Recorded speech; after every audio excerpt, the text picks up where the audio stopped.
ಕರುನಾಡು times ಚಾನೆಲ್ನಲ್ಲಿ ಸುದ್ದಿ ಮತ್ತು ಜಾಹೀರಾತು ನೀಡಲು ಈ ನಂಬರ್ಗೆ ಕರೆ ಮಾಡಿ.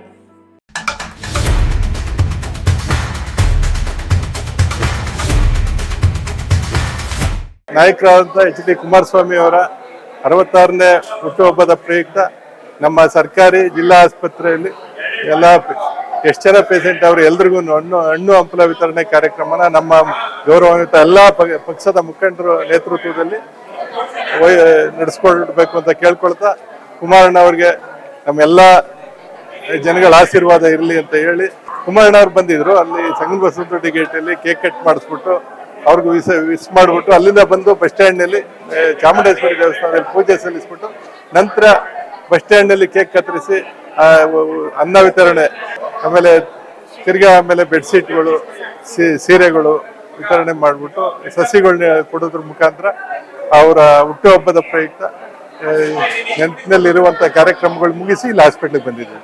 ಸನ್ಮಾನ್ಯ ಮಾಜಿ ಮುಖ್ಯಮಂತ್ರಿಗಳು, ನಮ್ಮ ಈ ದೇಶದ ಮತ್ತು ಈ ರಾಜ್ಯದ ಕಣ್ಮಣಿ ಎಚ್.ಡಿ. ಕುಮಾರಸ್ವಾಮಿ ಅವರ 66ನೇ ಹುಟ್ಟುಹಬ್ಬದ ಪ್ರಯುಕ್ತ ಈಗಾಗಲೇ ಬೆಳಗಿಂದ ನಾವಾಗಲೇ ಚಾಮುಂಡಿ ದೇವಸ್ಥಾನದಲ್ಲಿ ಅವರಿಗೆ ಅವರ ಹೆಸರಿನಲ್ಲಿ ಅರ್ಚನೆಯನ್ನು ಮಾಡಿ ಪೂಜೆಯನ್ನು ಸಲ್ಲಿಸಿ ನಂತರ ಹಳೆ ಬಸ್ ಸ್ಟ್ಯಾಂಡ್ ನಲ್ಲಿ ಬಡವರಿಗೆ ಸೀರೆಗಳನ್ನು ಹಂಚಿ ಮತ್ತೆ ಈ ಚಳಿಗಾಲ ಆಗಿರೋದ್ರಿಂದ ಮುದುಕರಿಗೆ ವಯೋವೃದ್ಧರಿಗೆ ಬೆಡ್ಶೀಟ್ ಅನ್ನು ಹಂಚಿ ಮತ್ತು ಎಲ್ಲ ವರ್ಗದ ಜನರಿಗೆ ಇವತ್ತು ಅವರ ಹೆಸರಲ್ಲಿ ಅನ್ನದಾನವನ್ನು ಮಾಡಿ ನಂತರ ಎಲ್ಲ ಕೇಕ್ ಅನ್ನ ಕತ್ತರಿಸಿ ಅವತ್ತು ಸಂಭ್ರಮಾಚರಣೆ ಮುಗಿಸಿ ಅವ್ರಿಗೆ ನಂತರ ನಾವು ಈ ಹಾಸ್ಪಿಟ್ಲಿಗೆ ಒಂದು ರೋಗಿಗೆ ಎಲ್ಲ ಇರುವ ರೋಗಿಗಳಿಗೆ ಅವ್ರ ಹೆಸರಲ್ಲಿ ಹಣ್ಣು ಹಂಪಗಳನ್ನು ಹಂಚಿ ಆ ಕುಮಾರಣ್ಣನವರಿಗೆ ಹೆಚ್ಚಿನ ಆಯುಷ್ಯು ಆರೋಗ್ಯ ದೇವರು ಕರುಣಿಸ್ಲಿ, ಈ ರಾಜ್ಯದ ಮತ್ತೊಮ್ಮೆ ಚುಕ್ಕಾಣಿ ಹಿಡಿಲಿ ಅಂತ ಎಲ್ಲರಿಗೂ ನಾವು ದೇವರಲ್ಲಿ ಬೇಡ್ಕೊಳ್ಳುತ್ತಾ ಅವ್ರಿಗೆ ಇನ್ನೂ ಉತ್ತಮವಾದಂತಹ ಆರೋಗ್ಯನ ನೀಡಬೇಕು ಅಂತ ಮತ್ತೊಮ್ಮೆ ಅವರಲ್ಲಿ ಪ್ರಾರ್ಥಿಸುತ್ತೇವೆ.